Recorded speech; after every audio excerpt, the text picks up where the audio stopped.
Hi, everybody. Happy Monday. Welcome back. I hope all of you are having a wonderful week. Hopefully you had a great weekend, nice, relaxing, and really motivated you to get you going for the rest of the week. If not, you're here with us. So you'll at least get this little bit of pump up to get you through the end of your Monday.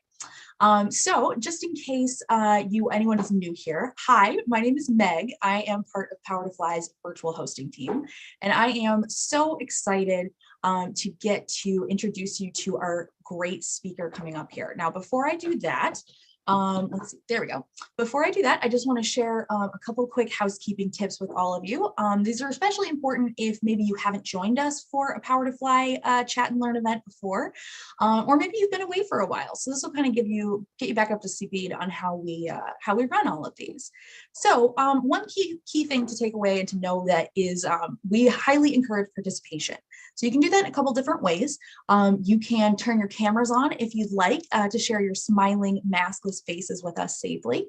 If you don't want to, don't worry, no pressure to be Insta perfect. I think I'm rocking day 5 of the dry shampoo messy bun thing. So if you are similarly, kind of slogging through your Monday, it doesn't matter where you are, y'all. We want to meet you where you are now. So, messy buns, non-traditional workspaces, furry coworkers, all of that stuff is very much accepted and encouraged here. Now, if you do want to participate by coming off mute to ask a question, that's fine. You can use the raise hand feature to give yourself, you'll want to use the raise your hand feature so that way I can give y'all permissions to come off mute. So let's see here. Once we get joined in though, if you do want to participate by coming off mute, that's great. Just know that if you do come off mute, you will show up on the live recording of today's session. So the big thing to know there is that if you are, let's say like super, black ops, deep cover, don't want anyone to know you're here, just make sure that you stay on mute. That's going to be the easiest way to make sure that you can participate without worrying about showing up on the recording. Now, you can always ask questions or comments. Let us know, what you're thinking about what our speaker's talking about today. You can do that by putting any questions or comments you have into the group chat on Zoom. I'll be in there monitoring. So if we have questions that people submit questions there, I'll raise them to our speaker. And if you, like I said, are again, super don't want anyone to know you're here, that's okay. You can still participate. You're just going to send your questions or comments to me in a DM as opposed to sending them to everyone in the group chat. So when you go to type your message, you'll just hit the button that says everyone, drop it down and pick my name from the list. It'll say Meg-Power to Fly. All right, so like I said earlier, today's session is being recorded. So what that means is you don't have to feel like you need to take crazy notes or anything, which is great, but it does help to let you know that you can always review this recording later on. Now, everyone that registered for today's event, whether you join us for 5 minutes, you only stay for a couple and then kind of jump in and out of the Zoom room. Even if you registered but you forgot to come here today, that's okay. Hi from the past to our future watchers.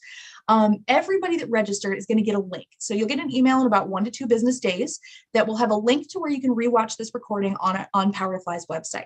Now, if our guest speaker today says something absolutely amazing and you cannot wait 1 to 2 business days to share it with a coworker or a relative or a friend, you don't have to. You can always head over to our YouTube channel where this video, we're live streaming right now, but our recording of this will be posted usually within about 5 to 15 minutes of the end of the session. So you can always head over there and check out, all these links. Share this link with people if you'd like to. The other thing is you can also check out a ton of our past chats right on that on our YouTube channel there. You can also search our entire archive library on our website. Now, if you do check out our YouTube channel, like I recommend, you can watch, like I said, a whole bunch of back recordings of past chats that we've done, but you can also keep up with us on various social media as well. We are at Power to Fly on LinkedIn, Twitter, Facebook, Instagram, and YouTube.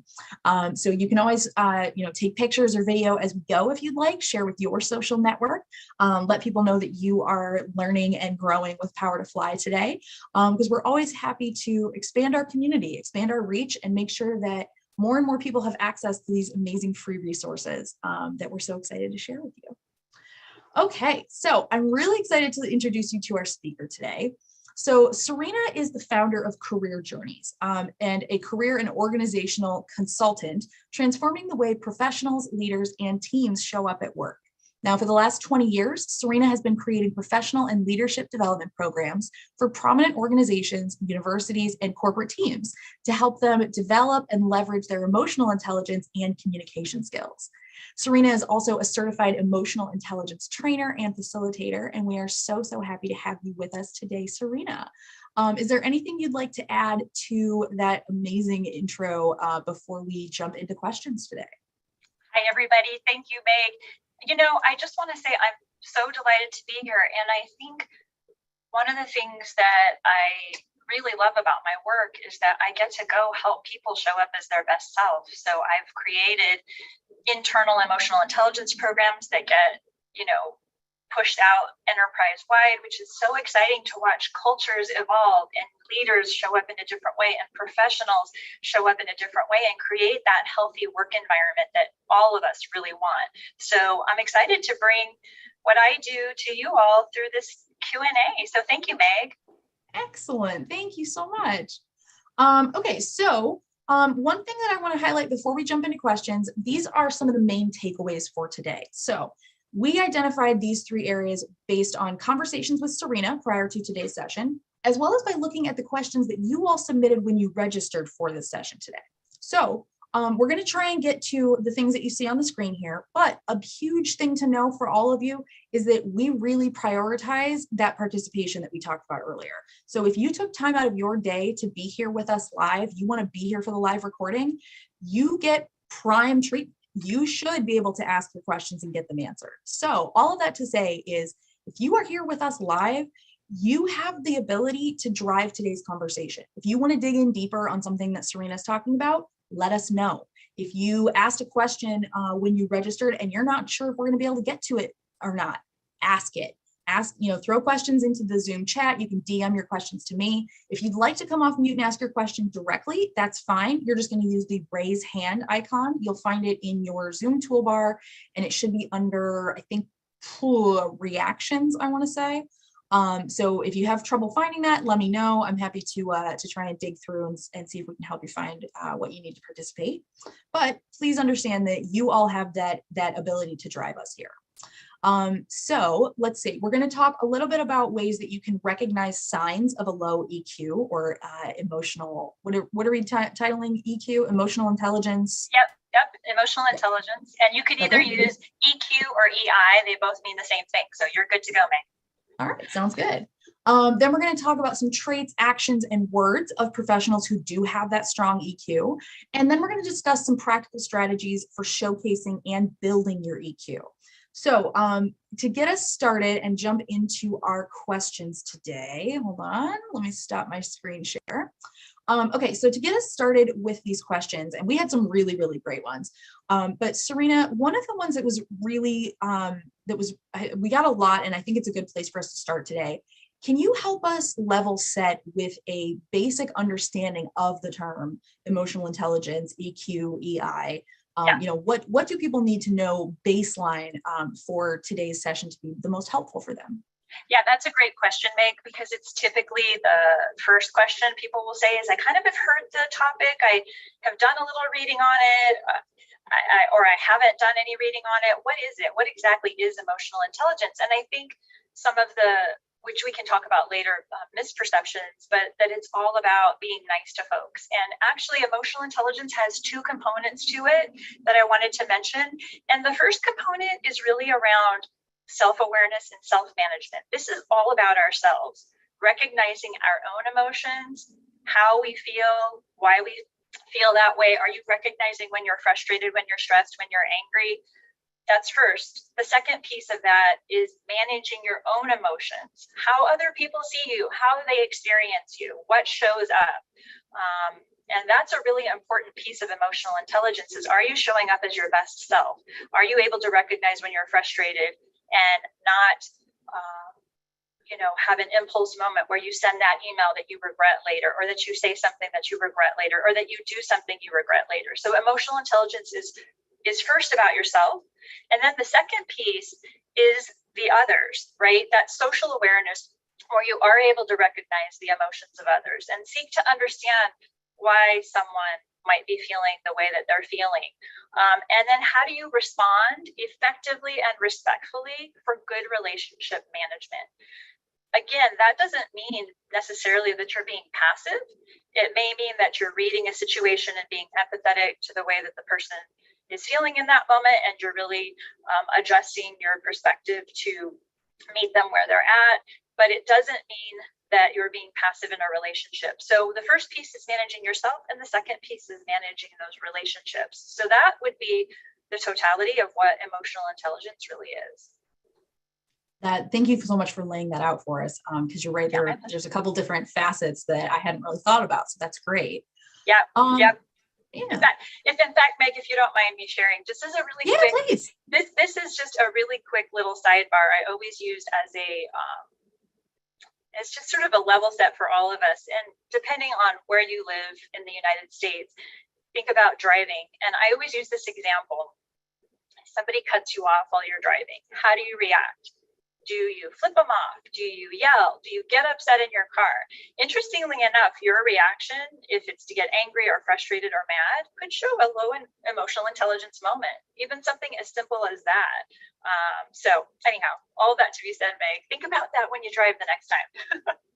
I love that idea of thinking about it as a low intelligence or an emotional intelligence moment. I feel like that's a really nice way to kind of designate when we do know better, we just don't actually do better, and kind of differentiate that from potentially people who maybe it's not that they're just not acting themselves right now. Maybe this is the level that they know to interact at.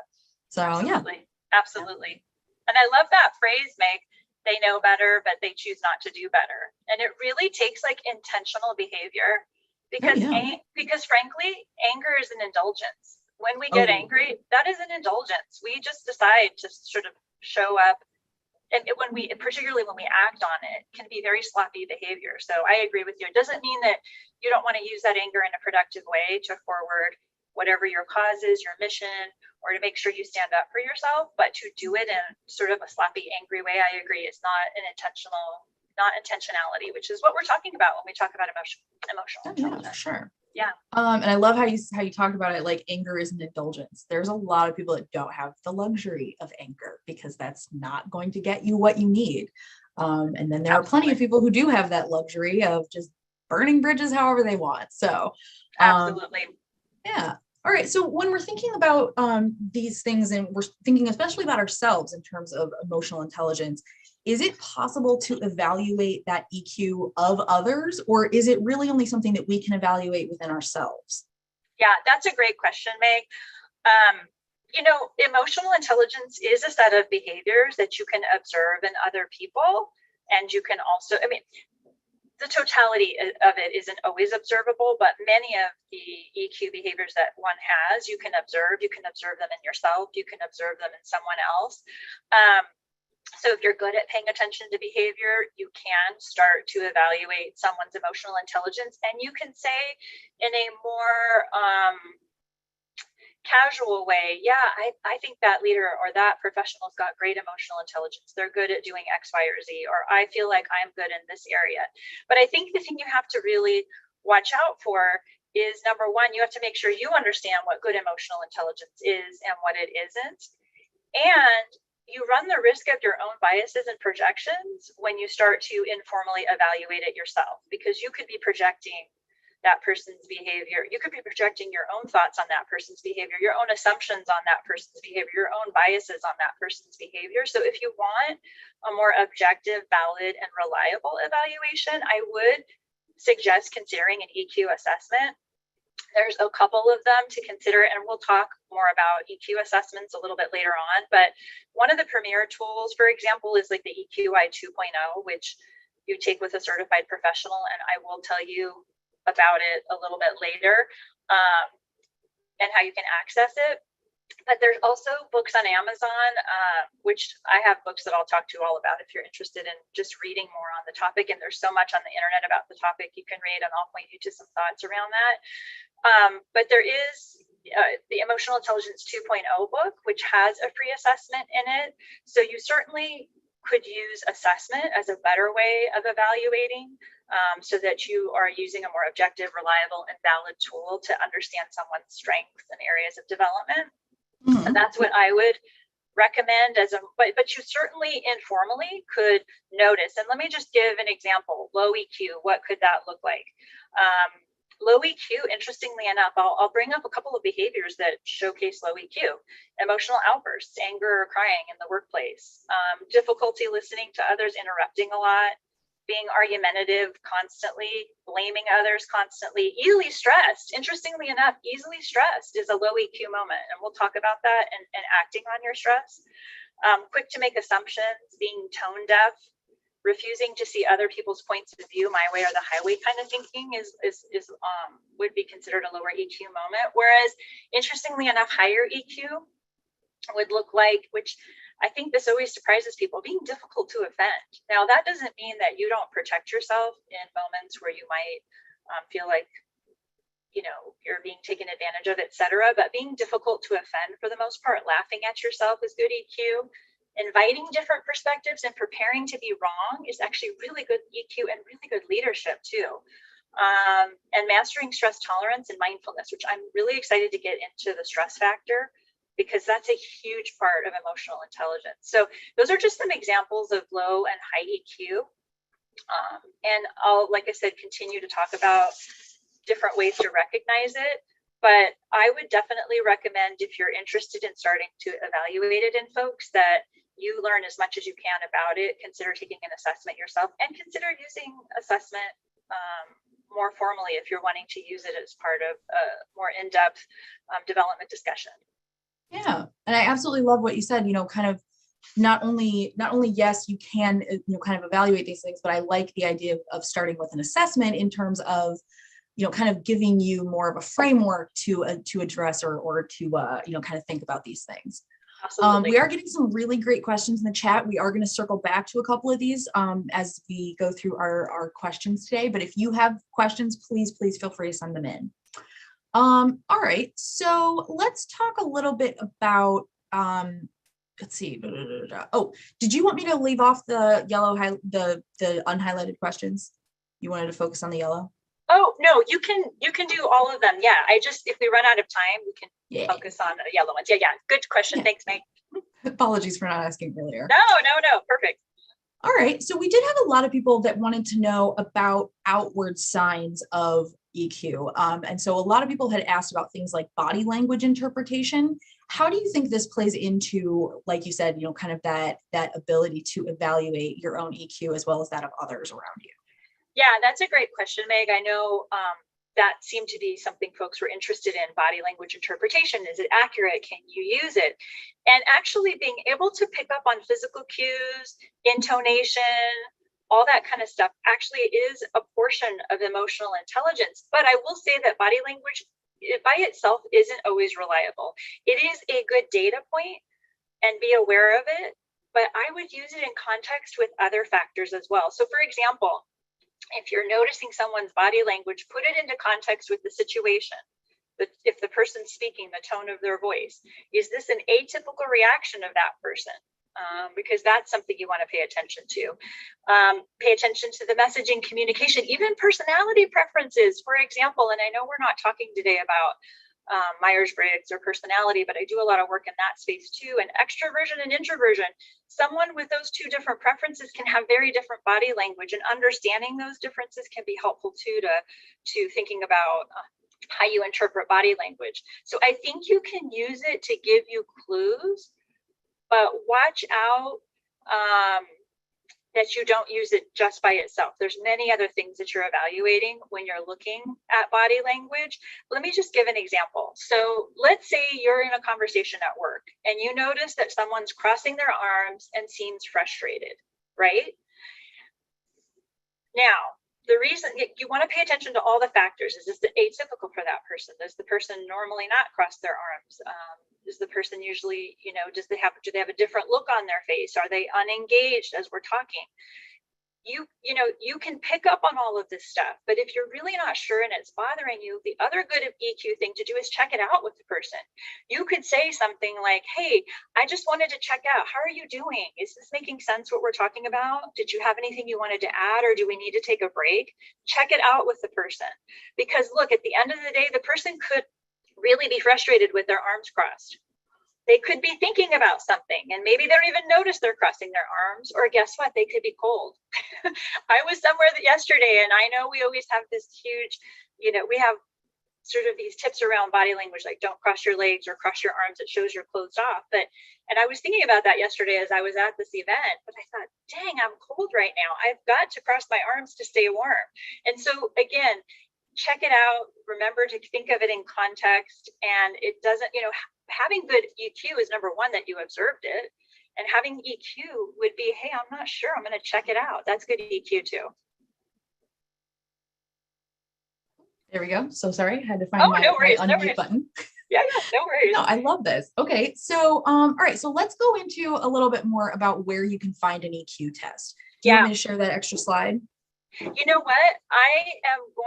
Let me share a couple thoughts, Meg. Yeah, and then let's save it for the end, because I have some thoughts. The first thing I want to say to you all, if you're interested in just a quick kind of high level, anyone can access it and get emotional intelligence assessment, is Emotional Intelligence 2.0. It's a book that you can get on Amazon, Emotional Intelligence 2.0. It has a quick high level review of EQ, and you get an assessment as part of it. But it is a higher level tool.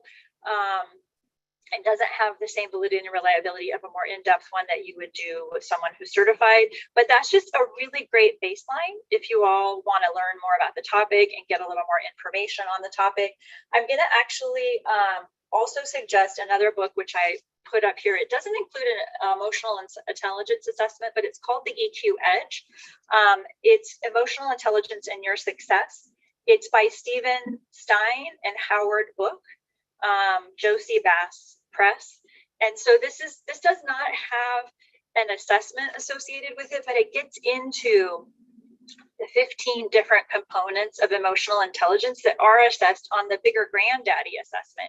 So the bigger granddaddy assessment, sort of the more premium tool to take, is the EQI 2.0, which is one of the leading tools for emotional intelligence. It has a few different forms. It has the workplace form, which is for any professional level.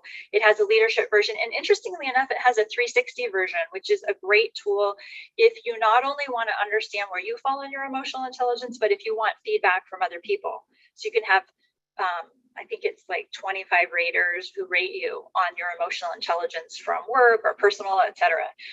But you do have to work with a certified professional to get access to those reports.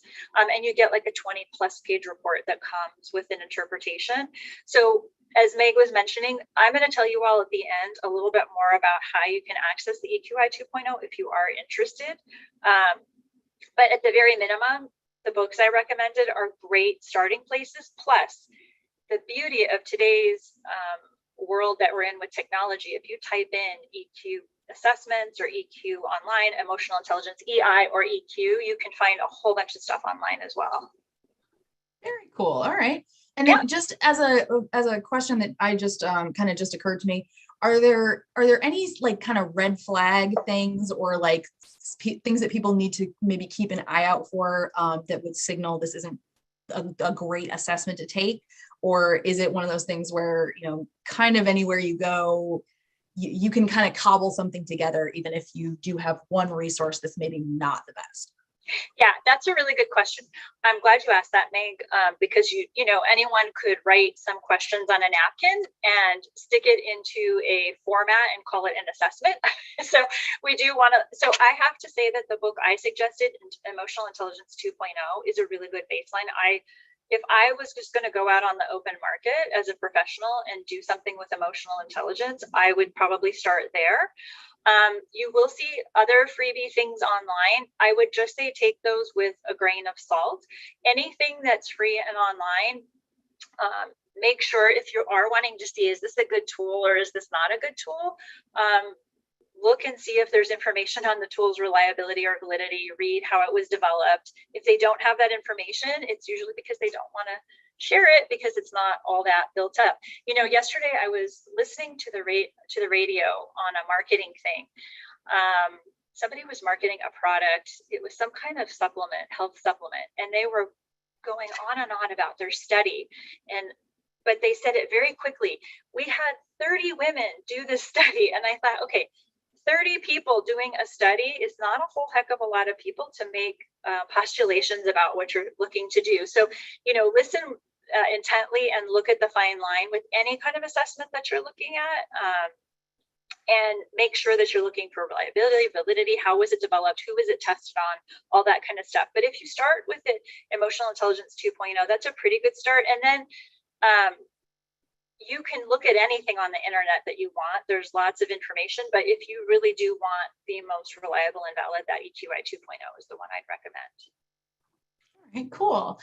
We are seeing more questions come into the chat as well as DMs. So if you want to ask your question, but you want to be kept anonymous, that's great. Just feel free to send it to me, Meg Poweredfly, in a DM as opposed to sending it to everyone. And we do have a couple people asking questions about, you know, can I make sure that their question is asked? If you want to send your question in here, please feel free. If you submitted a question to the, you know, when you registered and you're not sure if we're going to ask it or not, submit it again. The only reason I say this is because I can't tell, we don't keep the names with the questions. So if y'all, let's say that like Jane submitted a question and so did Kwame, I don't know who submitted what.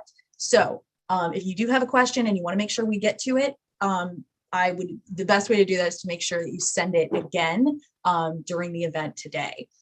Okay, so let's go down into some other questions here. A lot of people wanted to know, when we talk about things like emotional intelligence, are these things at all like predetermined, either genetically, socially, whatever, or is EQ something that pretty much anyone can develop? Yeah, Meg, that's a really good question.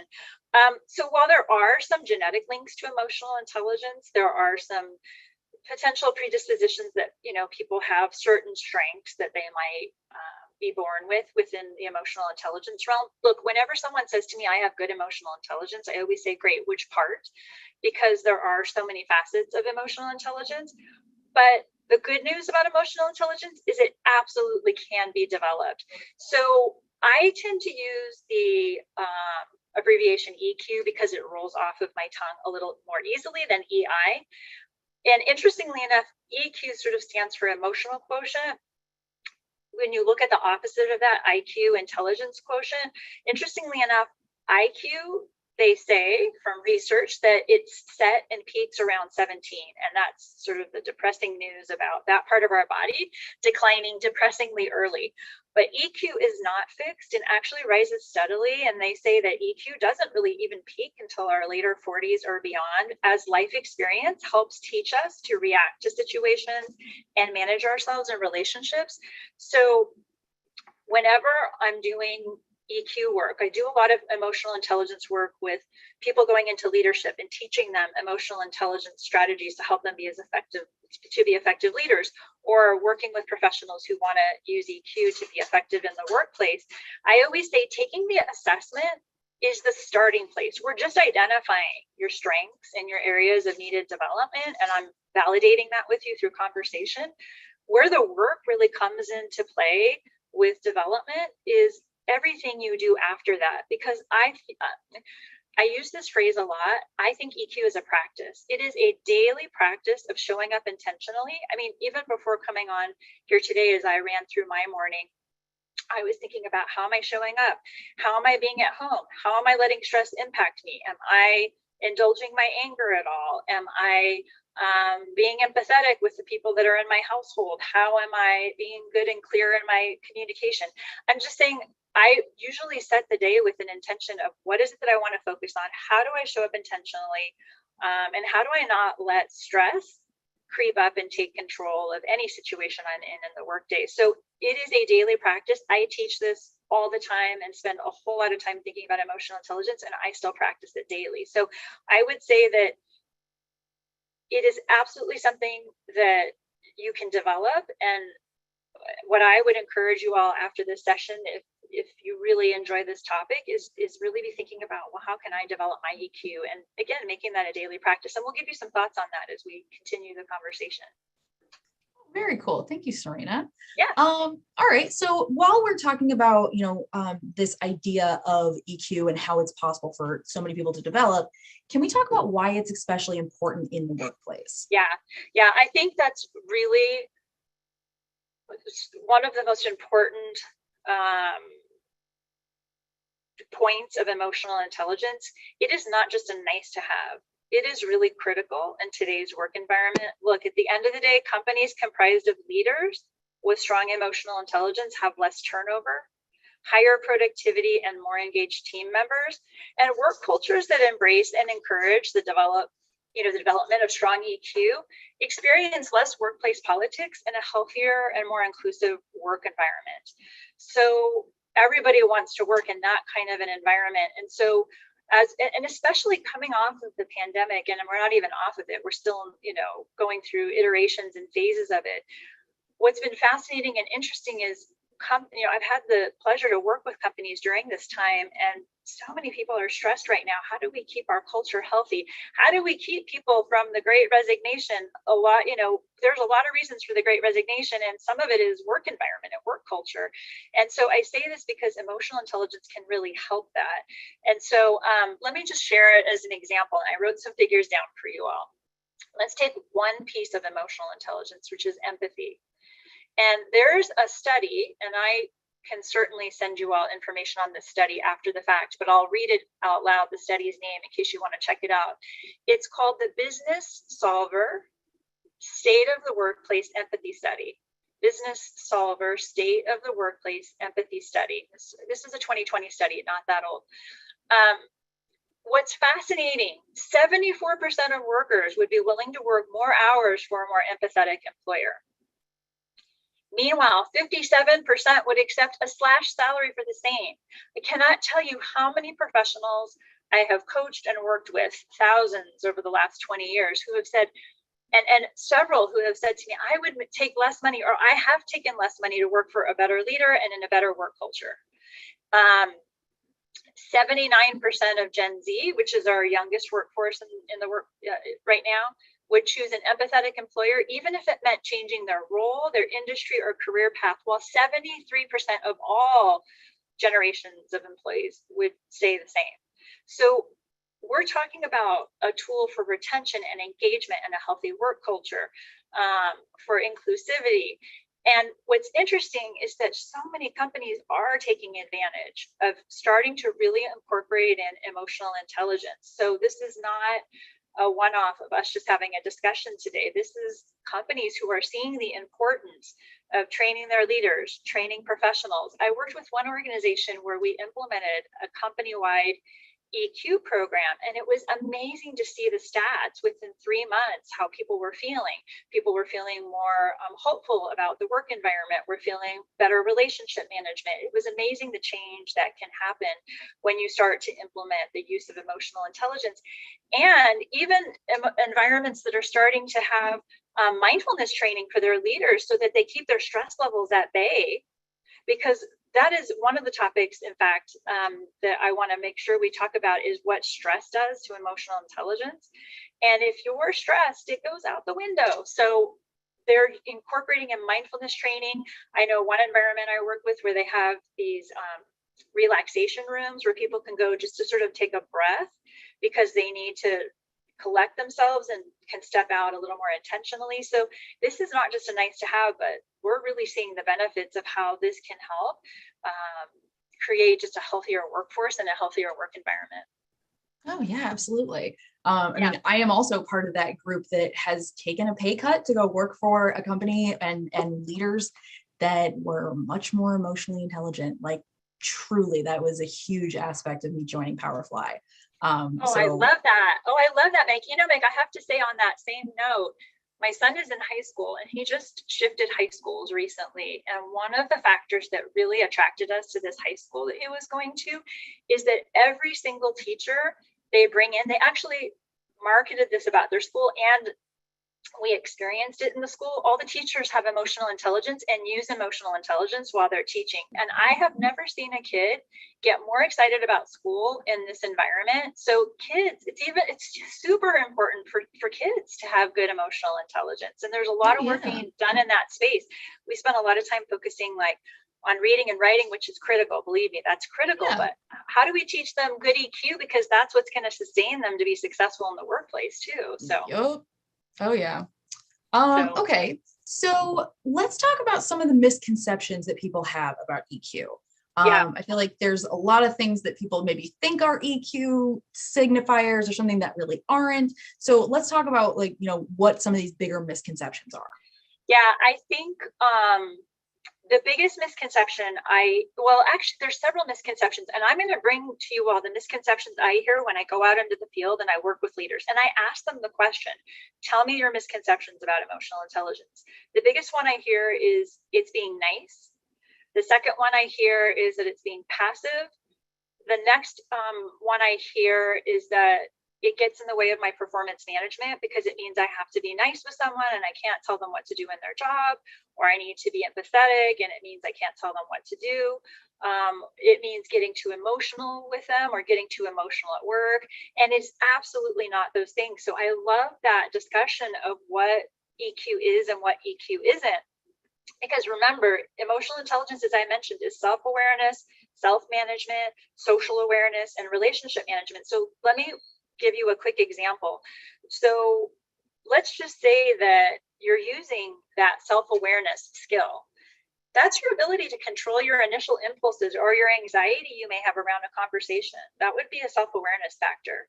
And then if you're using yourself, your relationship management and social awareness, well, let me back up and say part of your self-awareness is managing the anxiety and also initial impulses, but there's a second piece that I forgot to mention, which is also if you're using empathy, you see a situation from the other person's perspective and you can reposition your argument to make sure that you're meeting their interests or their needs. That's actually a good use of empathy in the workplace. It's not me hugging someone. The next piece, if you get into the social awareness and relationship management, would be how do you handle conflict in that conversation that you might be having with someone? So emotional intelligence would be saying clearly and strongly, but respectfully, what you need to say and what the other person needs to hear. And this ends up resulting in powerful, productive conversations, not just being nice and not just being passive. So I think, I hope for those of you who haven't spent a lot of time in this space, that gives you a different perspective of how critical it is. When I think of leaders and professionals who have good emotional intelligence, they also have really strong professional presence, but they know how to handle situations gracefully, but with strength. They know how to not necessarily always be the right person in the room, how to manage, even in the most difficult of moments, they stay calm under pressure. All of those things are good emotional intelligence. So I hope that gives some different insight versus just this being nice, being passive, hugging people, or thinking that they're out of control or weak. Another one is weak. Maybe they're weaker and they're not. They're actually stronger. Yeah. And I like how you stressed, the fact that you can't communicate effectively about these things unless you have that emotional intelligence. And so I feel like this is something that definitely used to be lumped in and overshadowed by by kind of the banner heading of communication skills. But yeah, I mean, if you think about it in less, let's say, fluffy terms that maybe some older members of the workforce are unlikely to want to adopt, if you look at it in terms of no, this is going to be better communication. So that way you are being clear to your employee and they understand clearly what's going on, kind of help everybody level set. I love that idea of kind of reframing how we talk about these things to make it more clear to people why this is a good thing to have as part of their professional toolkit. Absolutely. And Meg, it doesn't mean you're not going to be nice to people too. And what I mean by that is that it is caring about the people that we work with, or showing them, if somebody's really struggling with a work project, instead of yelling at them about, hey, you didn't meet your deadline, how about saying, Hey, are you okay? I just wanted to check that out. What's going on for you? That's good emotional intelligence. That's good empathy. And that's what a worker wants to hear from their manager, not someone yelling at them. So I say that because it comes with so many pieces and components to it, that it's not something you just wrap up in the word nice or overly emotional. So Yeah. Okay. We did get one question in the chat that I thought was really interesting here. This person wanted to know, is crying always a low EQ moment? I know we talked about this super earlier on, and I know probably what you're going to say, but I want to hear hear you expand on this. When we've said things like, like indulging in anger or crying or something, that those are low EQ moments, is that always the case, or is it maybe situational? that's a really good question, Meg. I'm going to be thoughtful as I answer that, because I don't love giving absolutes, because sometimes there is a circumstance where things are appropriate. I would say for the most part, in a work environment, if you can hold back the tears, that will certainly make you more grounded, more professional, able to manage your emotions more effectively. Even if you need to go outside, take a walk by yourself around the building and cry your heart out, or go into a private room and do what you need to do. I would say that sometimes what can happen, particularly, this can happen for men, this can happen for women, is that seeing the visual and us losing our control in that moment has a lot of perceptions that can come with it, which can be that you can't manage your emotions. Are you a little bit weaker in this moment? And I'm not saying that crying always indicates that, because it doesn't. And I certainly have my share of moments of crying. But I would say for the most part, trying to avoid crying or getting angry in the workplace, and really having what I like to call, this is a phrase that I use often when I'm teaching emotional intelligence, but a calm curiosity, calm and clarity, where you're just kind of even toned and you can understand, okay, I'm not going to take that personally. I'm not going to let stress, because usually crying is if we're stressed, if, I'm thinking it could be stress. It could be that something was said to you and it really hit a nerve. It could be a fear of being misperceived. It could be being overwhelmed. It could be a whole lot of things. But I would say for the most part, it's something that you would want to avoid. Now, I was just working, with a team recently, and one of the leaders was prone to crying a lot. She's going through some tough personal situations. And it's something that's really frustrating her, that she's not having control over that. She's frustrated by it. And so, look, sometimes there are moments that are extraordinary in life. You could have had a partner pass away. We've had COVID occurring. COVID has been really tough for many folks. We've got a lot of political difficulties happening right now. We've got a whole lot of things happening in the world that can cause us to have emotions. So I think people are having a little more grace with each other, and not, being judgmental in those moments.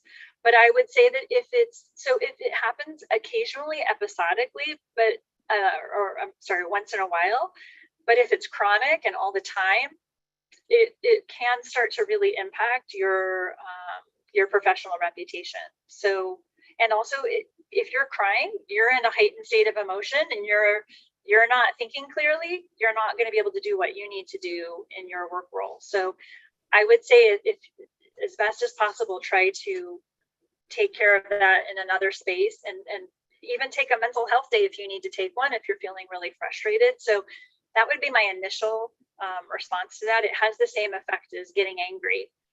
Yeah. So I felt this question deep within my soul, as somebody who the slightest hint of conflict, my eyes just buckets, and I don't know why. It is incredibly frustrating, but my heart goes out to this person, because you're right. Like, crying is not always a symbol or a signal of a low EQ moment, but like you said, Serena, it's hugely down to the context and the setting in which you find yourself. All right, we also had a question kind of along similar lines. This person who wanted to know, are compromising and emotional intelligence interconnected at all? Compromising. That's a good question. I actually think, it's a great question. Are compromising and emotional intelligence interconnected? I think they very much can be. One of the things that I teach when I'm teaching emotional intelligence courses, like I said, whether it's leaders or professionals or what have you, is we talk about the concept of win-win. How do you create a win-win for someone when you can, right? I even have a phrase that I've been using and teaching folks called assertive collaboration, which is how do you assert your opinion, but how do you also bring a collaborative moment to it and a win-win moment for someone as well? Because usually when we can get someone to buy in and really hear their position and their interests and try to bring that kind of collaboration to the situation, it does make for a more successful engagement. By the same token, not every situation has a collaborative ending to it, but the more you're able to get astute at how to create the win-win and do it in a strong, professional way, I think the more successful you can be in the workplace and the more successful you can be in utilizing your emotional intelligence. And I want to say that you're doing it with intentionality, right? You're not doing it because you're afraid of asserting your opinion. You're doing it because you're truly trying to figure out, there's two of us here. How do I take your interest into play? How do I take mine? And how do I bring those together so we can move forward in a productive way? So I definitely think used in the right way, it's an important part of emotional intelligence. Excellent, thank you. Yeah. All right, so if we are trying to, continuously improve ourselves and building up, a better, stronger EQ for ourselves, what kind of habits should we be practicing to help with that? Yeah, that's a good question. Some habits that I would recommend in terms of building good EQ. The first one I would say is, if this topic really interests you, grab one of those books I spoke about, or just go online and look up emotional intelligence or EQ or EI. Or even just type in emotional intelligence and start to learn about some of the skills that are affiliated with emotional intelligence. That book, Emotional Intelligence 2.0, is a really good one to help with that. I can even share a resource at the end of the course with you all that outlines those 15 skills that are looked at in the EQI 2.0. That's the granddaddy assessment I was mentioning. And the first thing I would say is to take a moment to think about, where are my areas of strength and where are my areas of needed development. If you're not going to do that formally with an assessment, you can do that informally with your own research and review, and build a daily practice of what you're doing to intentionally practice your emotional intelligence, whatever that would look like. I have some thoughts around some things that I do to sort of start my day with emotional intelligence, which I'll share with you all in a moment. But there was one leader I worked with, and this gentleman was awesome. He had gone through, taken the emotional intelligence assessment, determined where his strengths and areas of needed development were, created a development plan, and actually every Friday he put a meeting invite on his calendar for 30 minutes where he was able to check out, how am I doing on my plan? Let me celebrate successes and add new development actions to his plan. And that was a great practice for him, because it is not just a one and done. It's not like, oh, I have good EQ, it's just going to sustain. No, you've got to keep practicing it. But the second piece, which we've touched a little bit upon that I wanted to mention to you all, is stress management is so critical. I won't get too much into biology here, but emotional intelligence kind of lives in your higher cortex, right? That's where you make your more nuanced thinking. It's where you do your more nuanced thinking. That's where EQ lives. When you're stressed, you start to lose access to that higher cortex. And guess what you end up running on? You end up running on your amygdala, which is that fight or flight brain, which is, not exactly how you want to be handling yourself throughout your workday. You don't want to be fleeing situations or fighting people in situations. And so when you're stressed, what ends up occurring is that higher cortex gets cut off and you end up having this amygdala thinking. And so one of the most important things I tell folks is that you could tell me you have the best emotional intelligence in the world, but guess what? When you're under stress, that all goes bye-bye. And so the most important thing you can do is stay calm and centered and really check in with yourself every day. What do I, and let me say, one of the things I do every morning is I do some breathing. I do and I don't sit for an hour doing yoga. You don't have to be that into that. Some people think, well, I don't sit still that way. I can't do that. I'll just listen to like a minute and a half breathing meditation several times throughout the day. We do this for carpal tunnel, right? We get up and we move around. Why don't we listen more proactively to a quick breathing meditation for a few minutes? So that way we're staying ready to handle stress when it comes our way. Even if it's a run, walk, tea time music, that kind of stuff that you do for yourself is not just a nice to have. That is critical for you to keep that calm curiosity so you can handle the rest of your day using your good EQ. So those are a couple of habits. Actually, you know what, Meg, if you don't mind, I wrote a couple down. Yeah, please. I can find them to share with you all. Hold on, let me see. Okay. Oh, take your time. Yeah, I have one. So there was a question that came up and I loved this question. It was, is there something you do every day to set the tone for the day? And I think it really parlays into this question. So I'm going to share my thoughts. These are some of the strategies that I use and I've coached others to use. So I want to give you 4 things to think about. When I start my day, the first thing I think about is remember Serena. Count to 3 before you speak. 1, 2, 3. Take a breath and count to 3. Do not just, shoot from your hip all the time, because you do need to, and 3 seconds is not that long, but take a moment to count to 3, because something you say can cause regret and impact your professional reputation. It takes 5 minutes to ruin your reputation and years to repair, when if you just do that count to 3, you might save yourself a lot of heartache. The second thing I do when I wake up in the day is I set that intention of, being mindful and intentional in how I show up. And I think to myself, would I want someone to record my behavior and show it back? If I think to myself, oh my gosh, if I was yelling in the car, right? Somebody cut me off and I'm yelling and screaming and blah, blah, blah. If somebody had recorded that and shared it with someone, I would be horrified and embarrassed that I behaved so childishly. So I say that because think about, would I want that behavior recorded and shown to others? So, that's something I think about. The other thing I do is breathing exercises. That Calm app that's on the TV all the time, right? It's free Calm app. They have tons of apps like that. Grab one of those. Even like I have a Fitbit, it has a Calm app, a calming, like a breathing activity with it. I encourage you, have one of those on your phone, have some meditative music that you listen to in the morning before you start your day, and proactively do that throughout the day.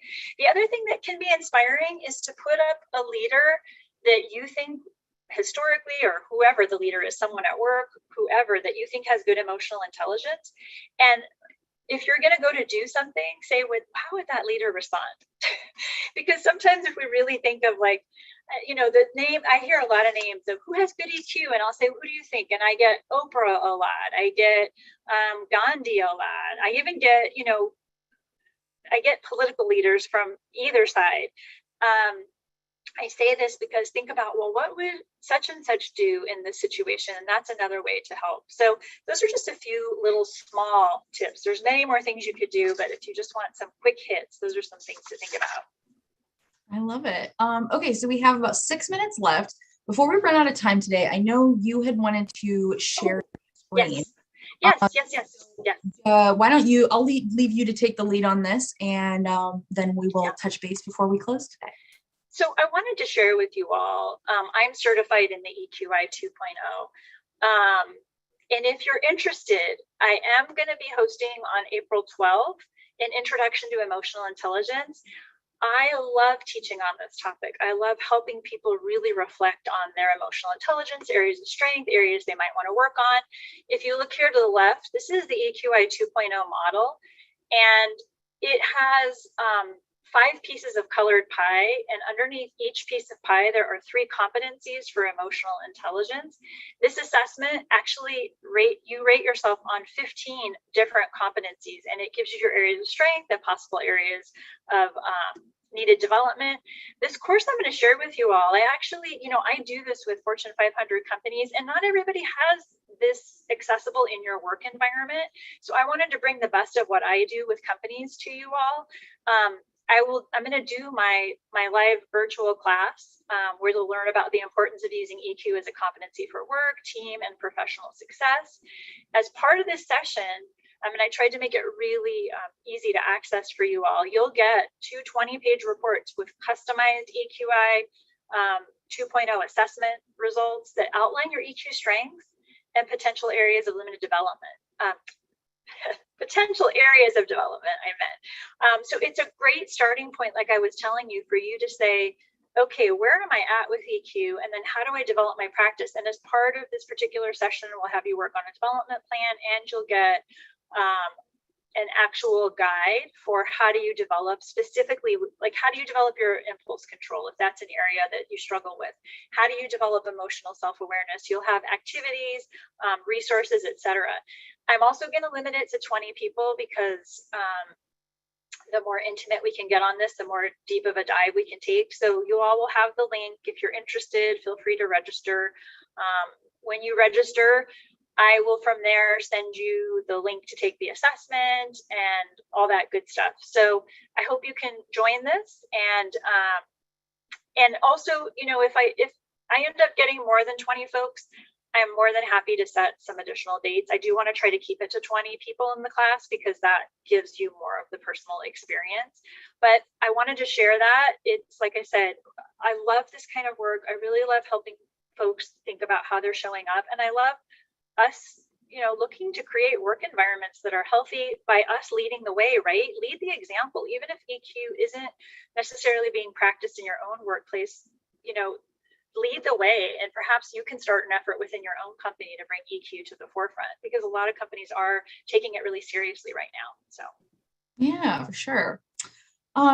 Serena, I just want to say thank you real quick, but for taking an hour out of your day to spend with us. And obviously there's way more that goes into this on the back end. So you have prepped an amazing amount of stuff for our audience today. And I just want to say a huge thank you for lending us not only your time, but your expertise. It's absolutely been wonderful to sit and chat with you. Oh my gosh, it's my pleasure. Thank you all for showing up and really taking this topic so seriously. It's such an important one in the workplace, and I'm really honored that you invited me to participate and that you all gave your time too, because I know everyone's really busy. So here's to using good EQ and for us showing up as our best selves, right?